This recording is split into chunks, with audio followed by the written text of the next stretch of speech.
નમસ્કાર વિદ્યાર્થી મિત્રો, તમારું સ્વાગત છે એકલવ્ય કોમર્સમાં. આપણે પ્રકરણ નંબર 1 ભાગ 2 ધોરણ 12 આંકડાશાસ્ત્ર સંભાવના એ આપણે પૂરું કર્યું અને પ્રકરણ નંબર 2 જેનું નામ છે યાદચ્છિક ચલ અને અસતત સંભાવના વિતરણ એની શરૂઆત કરવા જઈ રહ્યા છીએ. યાદચ્છિક ચલ અને અસતત સંભાવના વિતરણ છે એમાં સૌથી પહેલાં તો આપણે કેટલાક મિનિંગ સમજવા જરૂરી છે, જેમાં સૌથી પહેલાં યાદચ્છિક ચલ કોને કહેવાય એ સમજવું જરૂરી છે. યાદચ્છિક ચલના બે પ્રકાર છે, અસતત યાદચ્છિક ચલ અને સતત યાદચ્છિક ચલ. સૌથી પહેલાં યાદચ્છિક ચલ કોને કહેવાય એનો અભ્યાસ કરીએ. તો યાદચ્છિક ચલ એટલે એની વ્યાખ્યા પણ ધારો કે યાદચ્છિક પ્રયોગનો નિર્દેશાવકાશ યુ છે ત્યાંથી શરૂઆત થાય છે, જે આપણે સંભાવનામાં પણ એનો ઉપયોગ છે ભરપૂર કરેલો છે. તો ધારો કે યાદચ્છિક પ્રયોગનો નિર્દેશાવકાશ યુ છે અને યુના દરેક ઘટક હંમેશા સંખ્યાત્મક હોવા જરૂરી નથી. એટલે કે આપણે જે નિર્દેશાવકાશ લખીએ છીએ એમાં કોઈ પણ સંખ્યા જ આવે એવું જરૂરી નથી. સંખ્યા સિવાય કોઈ પણ વસ્તુ હોઈ શકે છે અને આપણે ઘણા બધા ઉદાહરણ પણ જોયા છે સંભાવના કે આપણે જે યુ લખતા તો યુની અંદર એવું જરૂરી નથી કે યુમાં કોઈ પણ સંખ્યા જ આવે. મતલબ સંખ્યા મીન્સ 1 2 3 એ રીતે સંખ્યા જ આવે એવું જરૂરી નથી. યુ બરાબર આપણે હેડ અને ટેલ લેતા અને સમ પ્રમાણે અલગ અલગ નિર્દેશાવકાશ હોય છે. ઇન શોર્ટ, તમારો જે નિર્દેશાવકાશ છે એ સંખ્યામાં જ હોય એવું જરૂરી નથી. તો આપણે છતાં પણ આપણે દરેક ઘટના માટે કોઈ ચોક્કસ સંખ્યા ફાળવવા ઈચ્છીએ છીએ. હવે તમારી ઓરિજિનલ વ્યાખ્યા છે અહીંયાથી શરૂ થાય છે કે યુના દરેક ઘટકને વાસ્તવિક સંખ્યા સાથે સાંકળતા વિધેયને યાદચ્છિક ચલ કહેવાય છે. મતલબ કે તમારો જે નિર્દેશાવકાશ છે એનો જે ઘટક છે વાસ્તવિક સંખ્યા સાથે જે સાંકળે છે એ વિધેયને કહેવાય યાદચ્છિક ચલ. અને તમારે જો એને સંકેતમાં દર્શાવવું હોય તો તમે આ રીતે એને દર્શાવી શકો, એક્સ કે જ્યાં યુ બિલોંગ્સ ટુ આર. મતલબ યુ ઇઝ ઇક્વલ ટુ શું હશે? Random numbers means real numbers means વાસ્તવિક સંખ્યા. તો યુના દરેક ઘટકને વાસ્તવિક સંખ્યા સાથે સાંકળતા વિધેયને શું કહેવામાં આવે? યાદચ્છિક ચલ. હવે તમને એના એક્ઝામ્પલ પણ અહીંયા આપેલા છે કે તમે એક અનભિન્નત સિક્કાને 3 વખત ઉછાળો અને છાપ મળે એની સંખ્યા. બીજું એવું કીધું છે કે કોઈ એક શહેરમાં એક અઠવાડિયા દરમિયાન થતા અકસ્માતની સંખ્યા, કોઈ એક વ્યક્તિનું વજન અને મહત્તમ તાપમાન કોઈ એક દિવસનું ચોક્કસ સ્થળનું. તો આ બધા એવા ઉદાહરણ છે કે જે યાદચ્છિક ચલ છે. યાદચ્છિક ચલ એને આપણે એક્સ તરીકે દર્શાવીએ છીએ અને સંકેતમાં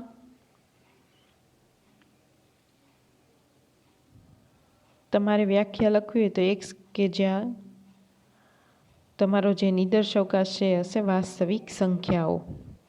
બરાબર. હવે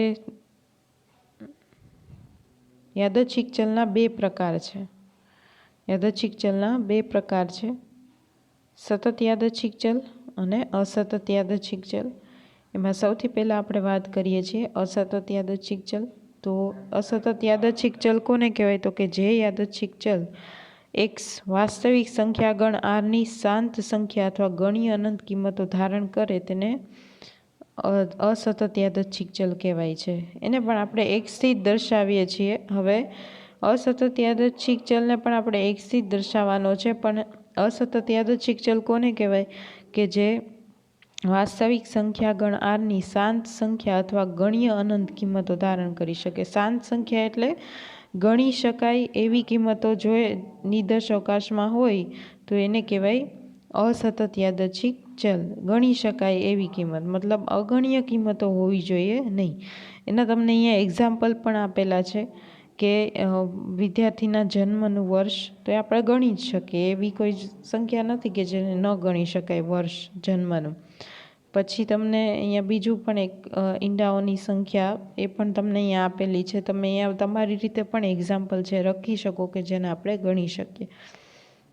હવે તમને અસતત યાદચ્છિક ચલ છે એનું અહીંયા ઉદાહરણ આપેલું છે કે ધારો કે એક બોક્સમાં એક કાળા રંગનો અને બે સફેદ રંગના દડા છે, એટલે એક બ્લેક કલરનો બોલ છે, બે સફેદ એટલે બે વ્હાઇટ દડા છે, એટલે કુલ દડા થશે 3. આપણે બ્લેક બોલને બીથી જ દર્શાવીશું કારણ કે એક જ છે. વ્હાઇટ બોલને આપણી પાસે 2 છે એટલે આપણે એને W1 અને W2 વડે દર્શાવીશું. અને કોઈ એક વ્યક્તિ ₹15 આપીને નીચેની રમત રમી શકે છે, એટલે 15 રૂપિયા આપી અને એક રમત રમે છે. એમાં એવું કીધું છે કે રમત રમનાર વ્યક્તિને આ બોક્સમાંથી 2 દડા યાદચ્છિક રીતે પુરવણી સહિત પસંદ કરવાનું કહેવામાં આવે છે. તો તેણે પસંદ કરેલા દડાના રંગ પ્રમાણે તેને નીચે પ્રમાણે નક્કી કરેલ રૂપિયા ચૂકવવામાં આવે છે. મતલબ કે આ એક ગેમ તમને આપેલી છે. એક બોક્સ છે, એની અંદર એક બ્લેક બોલ છે અને 2 વ્હાઇટ બોલ છે. જો તમારે ઇનામ જોતું હોય તો તમારે 15 રૂપિયા આપી અને ગેમ પ્લે કરવાની છે. આપણે પહેલાં કેમ મેળામાં જઈને એમાં કેમ ગેમ હોય, અલગ અલગ પ્રકારની પૈસા આપીને તમે રમો છો, એવું જ અહીંયા એક્ઝામ્પલ આપેલું છે કે તમારે જો રમત રમવી હોય તો તમારે 15 રૂપિયા આપવાના, પછી જો તમે દડો કાઢો એ પ્રમાણે તમને પૈસા મળે. તો અહીંયા એની કન્ડિશન આપેલી છે. જો સફેદ રંગનો દડો પસંદ થાય તો પ્રત્યેક સફેદ રંગના દડા દીઠ તમને 5 રૂપિયા મળે. એટલે તમારે 2 વખત પસંદગી કરવાની છે. મતલબ જો તમે સફેદ રંગનો દડો કાઢો છો તો તમને 5 રૂપિયા મળે, અને જો બ્લેક કલરનો કાઢો છો તો તમને 15 રૂપિયા મળે. આપણે જોવાનું નથી કે બોક્સમાં કયો દડો છે, ખાલી હાથ નાખી અને બહાર કાઢવાનો છે. જો એ દડો વ્હાઇટ હોય તો તમને 5 રૂપિયા મળશે, બ્લેક હોય તો 15.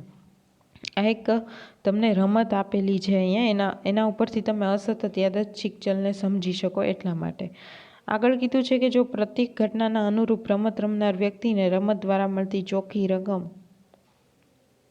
ને આપણે x વડે દર્શાવીએ તો x એ અસતત યાદચ્છિક ચલ બનશે. x એ ધારણ કરેલ કિંમતો નીચેના કોષ્ટકમાં દર્શાવેલી છે. મતલબ કે તમને જે ઇનામ મળે છે એ આપણા માટે શું થશે? અસતત યાદચ્છિક ચલ. જે તમને નેટ રકમ મળે છે, ચોખ્ખી રકમનો મતલબ શું થાય? તો કે મેળવેલ રકમ માઇનસ તમે જે રમત વખતે આપેલી રકમ છે એમાંથી માઇનસ કરી દેવાની. તમે કેમ પ્રોફિટ ફાઇન્ડ આઉટ કરો છો, તમે અકાઉન્ટમાં પ્રોફિટ ફાઇન્ડ આઉટ કરો છો તો પ્રોફિટની ફોર્મ્યુલા શું છે? સેલ્સ માઇનસ કોસ્ટ છે ને, બરાબર? કંઈ આપણું જેટલું સેલ્સ થાય એટલું આપણો પ્રોફિટ ન હોય. સેલ્સમાંથી તમારે કોસ્ટ માઇનસ કરવી પડે, એટલે વેચાણમાંથી પડતર માઇનસ કરવી પડે, અને જે મળે શું હોય? પ્રોફિટ. એવી જ રીતે અહીંયા તમારે ચોખ્ખી રકમ જોતી હોય તો ચોખ્ખી રકમ મેળવવા માટે મેળવેલ રકમમાંથી તમે રમત સમયે જે ચૂકવેલ રકમ છે એટલે કે 15 રૂપિયા માઇનસ કરી દેવાના, બરાબર? તો જ તમને ચોખ્ખો નફો મળે. હવે અહીંયા એ જે ઘટના છે એના પરિણામ આપેલા છે કે એક બ્લેક બોલ છે અને 2 વ્હાઇટ બોલ છે, ને તમારે 2 વખત એની પસંદગી કરવાની છે પુરવણી સહિત. પુરવણી સહિત એટલે ફોર એક્ઝામ્પલ 3 દડા છે, એમાંથી હું એક દડો બહાર કાઢું છું તો એનું ઇનામ મને મળી જશે જે કલર આવે, પણ એનો એ દડો મારે પાછો એ બોક્સની અંદર મૂકી દેવાનો છે અને પછી પાછું બીજા દડાનું સિલેક્શન છે એ કરવાનું છે. મતલબ આ જે રમત છે પુરવણી સહિત. હવે પુરવણી સહિત કોને કહેવાય એની ચર્ચા મેં તમને સંભાવનામાં કરી હતી કે પુરવણી સહિત એટલે કે જે યુનિટની હું પસંદગી કરું છું એ હું લઈ અને પાછું એમાં ને એમાં મૂકી દઉં છું, એટલે મારી કુલ સંખ્યા એની એ રહેશે. એટલે મીન્સ કે હું 3 દડા છે તો 3માંથી એક લઈ લઉં તો હવે મારી પાસે 2 દડા હોય બોક્સમાં, બરાબર? પણ એ જે મેં દડો લીધો છે પસંદ કરીને એને પાછો મારે બોક્સમાં મૂકી દેવાનો, એટલે 3ના 3 જ રહેશે.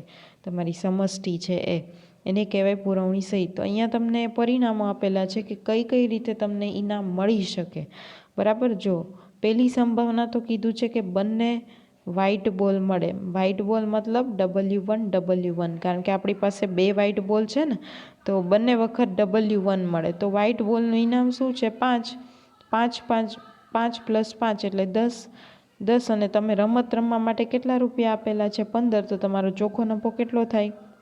15માંથી 10 માઇનસ કરો તો 10 - 15 કરો તો -5, કારણ કે મળે છે 10, આપો છો 15, એટલે 10 - 15 એટલે -5, બરાબર? ત્યારબાદ એવું પણ બની શકે કે પેલો W1 બીજો W2 હોય તો પણ એની ઇનામની રકમ તો 10 જ થવાની છે, બંને વ્હાઇટ બોલ જ છે, એમાં પણ આપણને મળતી રકમ થશે 5 રૂપિયા. ત્યારબાદ એવું પણ બની શકે કે એક વ્હાઇટ મળે અને એક બ્લેક મળે, મતલબ પહેલાં W1 અને B1 પછી W2 અને B1, કારણ કે બે બ્લેક બોલ તો એક જ છે એટલા માટે. તો વ્હાઇટ બોલના આપણને 5 મળશે, બ્લેકના 15 મળશે, એટલે ટોટલ થશે 20. અહીંયા પણ થશે 20, ચૂકવેલા 15 છે તો અહીંયા તમને 5 રૂપિયાનો નફો થશે, ચોખ્ખો નફો. ત્યારબાદ એવું પણ બની શકે કે પહેલાં W2 મળે અને W1 મળે અને બંને W2, તો એમાં પણ 10 રૂપિયા જ મળે અને તમારો ચોખ્ખો નફો થાય -5, મતલબ લોસ થશે. બરાબર, આ રીતે તમે એનું સિલેક્શન કરી શકો અને ગણી શકો. પછી બીજી સંભાવના પણ આપેલી છે, B1 W1, B1 W2 અને B1 B1. તો B1 W1 હોય એટલે 20 રૂપિયા મળે એટલે 5નો ચોખ્ખો નફો વધે, પણ જો બંને વખત તમને બ્લેક દડો મળે છે તો 30 રૂપિયા તમને મળે, કારણ કે એક વખત બ્લેક દડાના 15 છે, 30માંથી 15 જાય, આપણે જે રમવા માટે જે રકમ ચૂકવવાની છે એ 15 રૂપિયા છે, તો 30માંથી 15 જાય એટલે 15નો તમને ચોખ્ખો નફો છે એ થશે. બરાબર, તો આમ યાદચ્છિક ચલ x એ કઈ કઈ કિંમતો ધારણ કરી શકે તમે જુઓ તો ચોખ્ખો નફો આપણી x બરાબર શું છે, કેટલો ચોખ્ખો નફો છે, તો કે એક તો -5 છે, +5 છે અને બીજી કઈ રકમ છે, તો કે બીજી રકમ છે છેલ્લે 15. તો -5, 5 અને 15 એ 3 કિંમતો ધારણ કરી શકે છે, આના સિવાય ચોથી નહીં. એટલા માટે આ જે યાદચ્છિક ચલ છે એને કેવું કહેવાય, અસતત યાદચ્છિક ચલ, કારણ કે શાંત ગણ્ય કિંમતો ધારણ કરી શકે છે. તો આ તો એક ઉદાહરણ સમજવા માટે. આના જેવું જ આ સેકન્ડ ઉદાહરણ પણ તમને આપેલું છે, જો તમને એ જાતે કરવું હોય તો એ પણ કરી શકો છો, પણ હાલ પૂરતું સમજવા માટે આપણે એક ઉદાહરણ કાફી છે. તો અસતત યાદચ્છિક ચલ એટલે કે ગણ્ય કિંમતો ધારણ કરી શકાય. હવે સતત યાદચ્છિક ચલ કોને કહેવાય, તો એનાથી ઊંધું છે કે જે યાદચ્છિક ચલ x વાસ્તવિક સંખ્યા ગણ r નો કોઈ અંતરાલમાં કોઈ પણ કિંમત ધારણ કરી શકે. કોઈ પણ કિંમત એટલે કે એ અગણ્ય પણ હોઈ શકે, તો એને કહેવાય સતત યાદચ્છિક ચલ. બરાબર, અગણ્ય પણ હોય, મતલબ ફોર એક્ઝામ્પલ કે આકાશમાં તારાઓની સંખ્યા, માથા પરના વાળની સંખ્યા, તો એ સતત યાદચ્છિક ચલ કહેવાય, કારણ કે એની કોઈ પણ કિંમત ધારણ કરી શકે, મતલબ એ ગણી પણ ન શકાતી હોય. ફોર એક્ઝામ્પલ અહીંયા તમને બહુ સરસ એક્ઝામ્પલ આપેલું છે કે 250 મિલીલીટરના કદવાળા કોફી મગમાં ભરેલ કોફીનું ખરેખરું માપ. તો એ આપણી પાસે 250 mlનો ઘરમાં મગ હોય અને એમાં તમે કોફી ભરેલી હોય, બરાબર, તો એમાં એક્ઝેક્ટ 250 ml તો થવાનું નથી, એનાથી થોડું ઓછું જ રહેવાનું છે. તો એક્ઝેક્ટ તમે કેમ મેઝરમેન્ટ કરી શકો, તો એ કરવું પોસિબલ નથી, એટલા માટે કહે છે આને સતત યાદચ્છિક ચલ. ત્યારબાદ તમને લિફ્ટનો પ્રતીક્ષા સમય, મતલબ વેઇટિંગ. હવે આ છે એ ઘણી વખત ગણી શકાય અને ઘણી વખત ફ્રિકવન્ટલી લિફ્ટ આવી જાય, મતલબ તમે જેવું પ્રેસ કરો એવી જ લિફ્ટ રેડી હોય, તો ફ્રેક્શન ઓફ ધી સેકન્ડ, મતલબ સેકન્ડના પણ અમુક પાર્ટની અંદર આવી જતી હોય, તો સેકન્ડની નીચેનો કોઈ પણ એવો પ્રતીક્ષા સમય છે એ તમે ગણી શકતા નથી, એટલા માટે આને કહેવાય છે સતત યાદચ્છિક ચલ. બરાબર, અને સતત યાદચ્છિક ચલમાં અગણ્ય કિંમત પણ હોઈ શકે અને ગણ્ય કિંમત પણ હોઈ શકે, પણ કોઈ પણ કિંમત ધારણ કરી શકે. કોઈ પણ કિંમત મતલબ કે પોઈન્ટમાં પણ હોય અને રાઉન્ડ ફિગર પણ હોય છે. બરાબર, એટલે એનું એક્ઝામ્પલ છે અહીંયા. હવે આપણે મેઇન ટોપિક ઉપર આવીએ છીએ કે અસતત સંભાવના વિતરણ કોને કહેવાય. તો આના માટે તમારે આ યાદ રાખવાનું છે, આ એની વ્યાખ્યા તમને આપેલી છે કે ધારો કે x કે જે u બિલોંગ્સ ટુ r, મતલબ u છે તમારી વાસ્તવિક સંખ્યા છે, રિયલ નંબર છે, એક યાદચ્છિક ચલ છે. હવે rનો જે ઉપગણ છે એટલે કે વાસ્તવિક સંખ્યાનો ઉપગણ છે એ x1 x2 કોઈ પણ હોઈ શકે, એમાંથી કોઈ પણ એક કિંમત ધારણ કરી શકે છે, મતલબ તમારી જે વાસ્તવિક સંખ્યા છે એ છે r. હવે x કે જ્યાં u બિલોંગ્સ ટુ r એ એક યાદચ્છિક ચલ છે જે rના ઉપગણ છે અને એમાંથી જ કોઈ એક કિંમત ધારણ કરી શકે છે, અને ધારો કે x એ ધારણ કરેલ કિંમતની સંભાવના છે. મતલબ પી ઓફ એક્સ, મતલબ તમે કોઈ પણ કિંમત x1 x2 xn સુધીમાંથી કોઈ પણ કિંમત ધારણ કરી શકો છો અને એની જે સંભાવના છે હંમેશા કઈ હોવાની, P of X greater than 0 હોવાની. મતલબ કે તમારી જે પી ઓફ એક્સ એટલે સફળતાની સંભાવના અથવા તો probability of X is equal to greater than 0. મતલબ સંભાવના હંમેશા 0થી મોટી જ હોવી જોઈએ, 0થી નાની હોવી જોઈએ નહીં. અને જ્યાં sigma P of x I is equal to 1 હોય તો તે વાસ્તવિક સંખ્યાના મળતા ગણને ચલ એક્સનું અસતત સંભાવના વિતરણ મારે જેમ અહીંયા આપેલી છે એમ જ યાદ રાખવાની છે. અને બીજી વસ્તુ તમને કહી દઉં કે અહીંયા તમને જે આપેલું છે કે P of X greater than 0, આ P of X greater than 0 એ, અને બીજું એક તમને આપેલું છે કે sigma P of X is equal to 1. આ બંને તમારી કન્ડિશન છે, બરાબર? આ બંને તમારી કન્ડિશન છે. તો આ કન્ડિશન જે તમને અહીંયા આપેલી છે એ અસતત સંભાવના વિતરણનું મેઇન છે. કન્ડિશન એ છે કે એક તો સંભાવના હંમેશા 0થી વધુ હોવી જોઈએ અને સિગ્મા પી ઓફ એક્સ મતલબ જેટલા પણ યાદચ્છિક ચલ 0 1 2 3 તમને એની કિંમત આપેલી હોય બધાની સંભાવનાનો સરવાળો હંમેશા કેટલો થવો જોઈએ? 1. આ બંને કન્ડિશન સેટિસ્ફાઈડ થતી હોય તો જ તમે સંભાવના વિતરણને અસતત સંભાવના વિતરણ કહી શકો, નહીંતર નહીં. કદાચ વ્યાખ્યા ઉપરથી કંઈ ન સમજમાં આવ્યું હોય તો કાંઈ વાંધો નહીં, આપણે હમણાં ઉદાહરણ જોઈએ જ છીએ. ઉદાહરણ ઉપરથી તમને આઈડિયા આવી જશે કે અસતત સંભાવના વિતરણ કોને કહેવાય, બરાબર? તો સૌથી પહેલાં તમને ઉદાહરણ 1 આપેલું છે. ઉદાહરણ 1માં કીધું છે કે નીચે આપેલી કિંમતો એ અસતત ચલના સંભાવના વિતરણ માટેની યોગ્ય કિંમત છે કે નહીં તે નક્કી કરો. એટલે તમારે ડિસાઇડ કરવાનું છે કે અસતત ચલ માટેની આ કિંમત બરાબર છે કે નહીં. એના માટે તમારે મેઇન 2 યાદ રાખવાની છે કન્ડિશન. એક તો P of X greater than 1 હોવા જોઈએ, મતલબ ગ્રેટર ધેન 0 હોવા જોઈએ, અને sigma P of X is equal to 1 થવા જોઈએ. જો આ બંને કન્ડિશન ફૂલફિલ થાય તો જે અસતત ચલનું સંભાવના વિતરણ છે એમ કહેવાય, નહીંતર નહીં. બંને ફૂલફિલ થવી જોઈએ. કોઈ પણ એક ફૂલફિલ થાય છે અને એક નથી થતી તો એમ ન ચાલે, બરાબર? એટલે બંને કન્ડિશન છે એ ફૂલફિલ થવી જોઈએ તો જ તમે એમ કહી શકો કે આ અસતત સંભાવના વિતરણ માટેની યોગ્ય કિંમત છે કે નહીં, બરાબર? તો આપણે વેરીફાઈ કરીએ. આ આવડી જાય એટલે તમને આવડી જશે, ફોર્મ્યુલા બી આવડી જશે. ફોર્મ્યુલા મીન્સ કે એની જે પ્રી કન્ડિશન છે એ, અને બીજો એનો મતલબ બી સમજાઈ જશે. જો આની વ્યાખ્યામાં કાંઈ નથી, તમને ખાલી જોવામાં અઘરી લાગે છે, તમારે ખાલી યાદચ્છિક ચલ કઈ રીતે દર્શાવાય એ લખવાનું છે. પછી એવું લખવાનું છે કે આરના ઉપગણમાંથી એ કોઈ પણ કિંમત ધારણ કરી શકે અને એ જે કિંમત ધારણ કરે છે, એક્સ એ જે પણ કિંમત ધારણ કરે છે પણ એની સંભાવના 0થી વધુ હોવી જોઈએ અને sigma P of X is equal to 1 હોવા જોઈએ. તો આવા વાસ્તવિક કિંમતોના ગણને ચલ એક્સનું અસતત સંભાવના વિતરણ કહેવાય. ટૂંકમાં આ જે વ્યાખ્યા છે એની અંદર આ 2 વસ્તુઓ આવવી જોઈએ, આ બંને કન્ડિશન આવવી જોઈએ, બરાબર? બહુ ઇઝી વ્યાખ્યા છે, જોવામાં ખાલી અઘરી લાગે છે, બાકી કાંઈ નથી. ખાલી યાદચ્છિક ચલ છે ને સંકેતમાં દર્શાવવાનો છે. પછી એવું કહેવાનું છે કે આરનો ઉપગણ કોઈ પણ કિંમત ધારણ કરી શકે. એ જે કિંમત ધારણ કરેલી છે કેવી હોવી જોઈએ? તો કે ગ્રેટર ધેન 0 અને એનો સરવાળો છે કેટલો થવો જોઈએ? 1. તો આવી વાસ્તવિક સંખ્યાની કિંમતોના ગણને શું કહેવાય? અસતત સંભાવના વિતરણ, બરાબર? તો આપણે મેઇન અહીંયા 2 જ કન્ડિશન યાદ રાખવાની છે.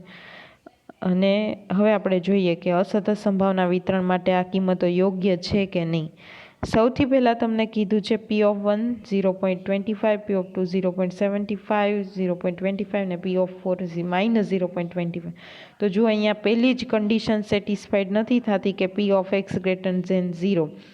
કોઈ પણ ઘટનાની સંભાવના છે, મતલબ અહીંયા ઘટના તો નથી પણ અહીંયા યાદચ્છિક ચલ છે, તો યાદચ્છિક ચલની સંભાવના 0થી વધુ જ હોવી જોઈએ, ઓછી હોવી જોઈએ નહીં. તો અહીંયા જે સંભાવના છે એ 0થી ઓછી છે, માઇનસમાં છે, એટલે પહેલી કન્ડિશન જ ફૂલફિલ નથી થતી તો બીજી જોવાની જરૂર નથી. એટલા માટે આપણે એમ કહી શકીએ કે પી ઓફ 4ની કિંમત, જો તમને અહીંયા રીઝન બી આપેલો છે કે પી ઓફ 4ની કિંમત માઇનસમાં છે, ઋણમાં છે, એટલા માટે અસતત સંભાવના વિતરણની શરત એ છે કે P of X greater than 0 હોવા જોઈએ હંમેશા. પણ અહીંયા એ કન્ડિશન ફૂલફિલ નથી, એટલા માટે આપેલી કિંમત છે અસતત ચલના સંભાવના વિતરણ માટે યોગ્ય નથી. બરાબર.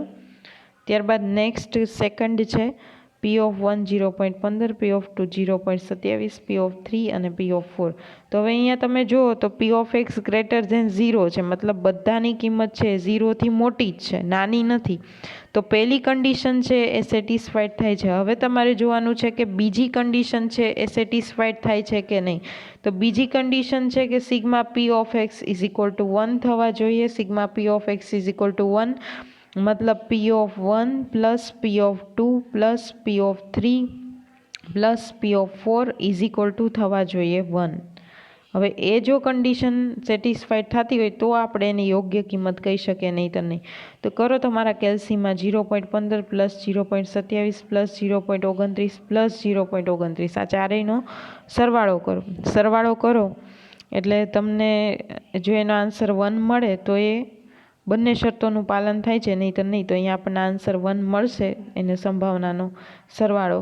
એટલા માટે આપણે એમ કહી શકીએ કે આપેલ વિતરણ એ અસતત ચલનું સંભાવના વિતરણ છે સેકન્ડ કન્ડિશનમાં. પછી થર્ડ કન્ડિશન છે. તો થર્ડમાં જુઓ એક પણ સંખ્યા ઋણ નથી, મતલબ માઇનસમાં નથી. એટલે પહેલી કન્ડિશન છે એ ફૂલફિલ થાય છે, પણ બીજી કન્ડિશન છે આપણે ચેક કરવાનું છે. તો બીજી કન્ડિશનની અંદર બીજી કન્ડિશન છે એની અંદર સિગ્મા P(x) = 1 થવું જોઈએ. તો સિગ્મા P(x) = 1 થતું હોય, મતલબ બીજી કન્ડિશન બી ફૂલફિલ થતી હોય, તો તમે એમ કહી શકો કે જે આપેલું આવૃત્તિ વિતરણ છે અસતત સંભાવના વિતરણ છે, નહીંતર નહીં. તો P(2) + P(3) + P(4) = 1 થવા જોઈએ. તો અહીંયા આપણી પાસે છે એક P(1) = છે 1/19 + 9/19 + 3/19 + 4/19. મતલબ બધાના છેદ કોમન જ છે, એટલે આપણે ખાલી અંશનો સરવાળો કરો તો 9 + 1 એટલે 10, 10 + 3 13 + 4 એટલે 17. તો આપણો આન્સર શું આવે? 17/19. 17/19 એટલે 17/19 કરો તો = 1 ન આવે, 1થી ઓછી કિંમત આવે. મતલબ આપણી સેકન્ડ કન્ડિશન છે એ ફૂલફિલ થતી નથી. મતલબ સિગ્મા P(x) ≠ 1. પહેલી કન્ડિશન ફૂલફિલ થાય છે કે ધન સંખ્યા હોવી જોઈએ, P(x) > 0 હોવા જોઈએ, તો એ થાય છે ફૂલફિલ. પણ સેકન્ડ કન્ડિશન ફૂલફિલ થતી નથી, એટલા માટે આપેલું આવૃત્તિ વિતરણ છે અસતત સંભાવના વિતરણ માટે યોગ્ય ગણાય નહીં. બરાબર, જે તમને અહીંયા આન્સરમાં બી આપેલું છે. તો આ રીતે તમારે સમ છે કેલ્ક્યુલેટ કરવાના છે અસતત સંભાવના વિતરણના. આ તો ખાલી એક પ્રી કન્ડિશન હતી. ત્યારબાદ છે ઉદાહરણ 2, એ પણ આપણે જોઈ લઈએ.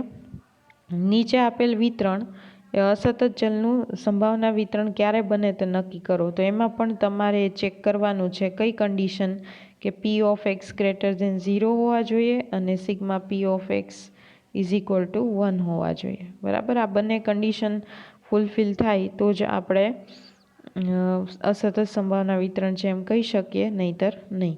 તો અહીંયા તમને કીધું છે કે P(x) = C (1/4)x, જ્યાં x બરાબર તમારે લેવાના છે 1 2 3 4. અને પછી તમારે અહીંયા આ ક્વેશ્ચનનો પણ આન્સર આપવાનો છે કે x બરાબર 2 હોય તો એની સંભાવના શોધો. સૌથી પહેલાં P(1) લઈએ. તો P(1) મતલબ xની જગ્યાએ આપણે 1 લેવાના છે. તો અહીંયા જ્યાં જે તમને x દેખાય છે ત્યાં 1 આવશે. તો P(1) = થશે C (1/4)1. પછી આપણે x બરાબર 2 થશે, એટલે P(2) = C (1/4)2. 2 એટલે 1 નો સ્ક્વેર 1 થાય અને 4 નો સ્ક્વેર થાય 16, એટલે P(2) = C (1/16) આવે. પછી એવી રીતના તમારે x બરાબર 3 લેવાના. તો 1/4 3 ઘાત થાય, એટલે 1/3 ઘાત તો 1 જ થાય, 4/3 ઘાતનો આન્સર આવે 64. અને P(4) માં 1/4 4 ઘાત કરવાની, એટલે 1/4 ઘાત એટલે 1 અને 4/4 ઘાત એટલે 256. બરાબર, તો આપણી પાસે P(1), P(2), P(3), P(4) કિંમત છે. હવે આપણે એનો સરવાળો કરવાનો છે. પણ અહીંયા તમને આગળ એક અચળાંક C આપી દીધેલો છે, તો કાંઈ વાંધો નહીં. C આપણે પહેલાં શોધી લઈશું. પછી વેરીફાઈ કરશું કે સરવાળો 1 થાય છે કે નહીં. પણ સી પણ શોધવા માટે આપણે આ લખવું જ પડે, P(1 + P(2 + P(3 + P(4) = 1.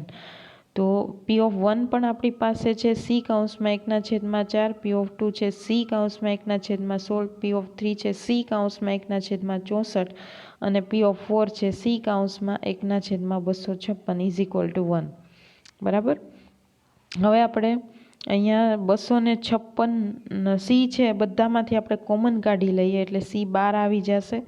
અને કૌંસમાં 256 છે એ સૌથી મોટા છે એટલે આપણે 256 છે એને આપણે કોમન લઈશું છેદમાં, કારણ કે કોઈ પણ એક સંખ્યા તો આપણે કોમન લેવી જ પડશે. તો અહીંયા 4 છે. હવે 4 ગુણ્યા કેટલા કરો તો 256 આવે. બરાબર. તો 256 ભાગ્યા તમે કરો 4, 256 ભાગ્યા 4 કરો, કેલ્સીમાં જ તમારે તો કરવાનું છે. તો 6 ચોક 24 ને 16 મતલબ 64. 64 સાથે ગુણાકાર કરો તો 56 આવે. તો અહીંયા આવશે 64 પહેલામાં. પછી 16 ગુણ્યા 16 કરો, અહીંયા 16 ગુણ્યા 16 કરો એટલે 256 થાય એટલે 16 આવશે. પછી અહીંયા 64 છે તો 64 ગુણ્યા 4 કરો એટલે 256 આવે. અને અહીંયા તો 256 છે જ એટલે કરવાની જરૂર નથી ગુણાકાર, એટલે ત્યાં 1 આવે. તો 64 + 1 65 ને 65 + 20 એટલે 85. તો સી કૌંસમાં 85/256 = 1 થાય. તો સી = 256/85 થાય. હવે આપણને અચળાંકની, જ્યારે તમને આવી રીતે સમ આપેલો હોય ત્યારે સૌથી પહેલાં તમારે અચળાંક છે શોધવાનો. અચળાંક શોધ્યા પછી જ તમને વેરીફાઈ થશે કે આ સતત ચલનું સંભાવના વિતરણ છે કે નહીં. તો સૌથી પહેલાં સી બરાબર આપણે હવે મૂકવાનું છે. જુઓ અહીંયા સી = 256/85 થશે. હવે જુઓ અહીંયા તમને x = 2 માટે સંભાવના શોધવાનું કીધું છે. જો અહીંયા તમારે સરવાળો 1 કરવો હોય તો જ એ થશે, બાકી નહીં થાય. સરવાળો 1 થાય તો જ અસતત સંભાવના વિતરણ કહેવાય, નહીંતર કહેવાય નહીં. તો તમારે આન્સરમાં એવું લખવાનું કે જ્યારે સી = 256/85 હોય તો આપેલ વિતરણ છે એ અસતત ચલનું સંભાવના વિતરણ કહેવાય. મતલબ હવે પાછું તમારે વેરીફાઈ કરવાની જરૂર નથી, કારણ કે આન્સર 1 આવી જ જશે, કારણ કે આપણે આના આધારે સીની કિંમત શોધી છે ને. એટલે તમારા આન્સરમાં બધું પાછું કરવાની જરૂર નથી. ફરીથી ખાલી એટલું લખી દેવાનું કે જ્યારે સી = 256/85 હોય તો એને તમે અસતત ચલનું સંભાવના વિતરણ છે એ કહી શકો. બરાબર. હવે આપણે P(2) ની કિંમત શોધવાની હતી એટલે x = 2 લેવાના હતા. તો x = 2 એટલે કે P(2) આપણી પાસે ઓલરેડી હતા જ. P(2) આપણી પાસે કેટલા છે? C(1/4)² મતલબ હવે આપણે અત્યાર સુધી આપણી પાસે P(2) હતા, પણ એમાં આપણી પાસે સીની કિંમત નહોતી એટલે P = C(1/16) આવી રીતે આપણે લખતા હતા. પણ હવે આપણી પાસે સીની કિંમત છે એટલે આપણે એમાં સીની કિંમત મૂકવાની. તો સીની કિંમત આપણી પાસે છે 256/85 ગુણ્યા 1/16. તો અહીંયા શું થાય કે 16 ગુણ્યા 16 કરો એટલે 256 આવે. તો આપણો આન્સર આવે 16/85. બરાબર. આ રીતે આજે P(2) છે એની સંભાવના શોધવાની છે. તો P(2) = 16/85 આવશે. તો આ રીતે અસતત સંભાવના વિતરણના જે સમ છે કેલ્ક્યુલેટ કરવાના છે. અને અસતત સંભાવના વિતરણ છે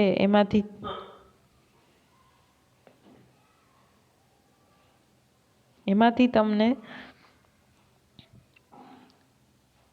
એક પણ ક્વેશ્ચન પૂછાવાનો નથી, કારણ કે તમારા સિલેબસમાં નથી એટલા માટે. મતલબ કે જે 30% ઘટાડો થયો છે એમાં અસતત સંભાવના વિતરણ નીકળી ગયું છે, તો તમારે અસતત સંભાવના વિતરણના દાખલા કરવાની જરૂર નથી. આ તો આપણે ખાલી બેઝિક નોલેજ માટે તમને કરાવેલા છે દાખલા, જે અત્યાર સુધી જોયા. ક્યારેય સ્ટડીમાં આવે તો તમને આઈડિયા આવે કે અસતત સંભાવના વિતરણ શું હોય, કઈ રીતે એની કન્ડિશન હોય, એટલા માટે. બાકી આપણે અસતત સંભાવના વિતરણ કરવાની જરૂર નથી. આપણને આ ચેપ્ટરમાંથી એક જ પોઈન્ટ પૂછાવાનો છે અને એ છે દ્વિપદી સંભાવના વિતરણ. બરાબર. તો સ્વાધ્યાય જે 2.1 છે એ નથી કરવાનું, કારણ કે એ અસતત સંભાવના વિતરણનું છે. આપણે દ્વિપદી સંભાવના વિતરણથી શરૂઆત કરીશું નેક્સ્ટ લેક્ચરમાં, જે આપણા મેઇન સિલેબસમાં પૂછાવાનું છે અને જેના દાખલા પણ તમને એક્ઝામની અંદર પૂછાવાના છે. બરાબર, તો અસતત સંભાવના વિતરણની મેઇન 2 કન્ડિશન છે, એના ઉપર જ બધું ચાલે છે. પણ આપણને જે અહીંયા એક્ઝામમાં જે પૂછાવાનું છે એ છે દ્વિપદી સંભાવના વિતરણ. અને નેક્સ્ટ લેક્ચરમાં આપણે દ્વિપદી સંભાવના વિતરણ કોને કહેવાય, એના કેટલાક ગુણધર્મો છે, કેટલાક નિયમો છે, એની ચર્ચા કરીશું. અને ત્યારબાદ આપણે સ્વાધ્યાય છે એની શરૂઆત કરીશું.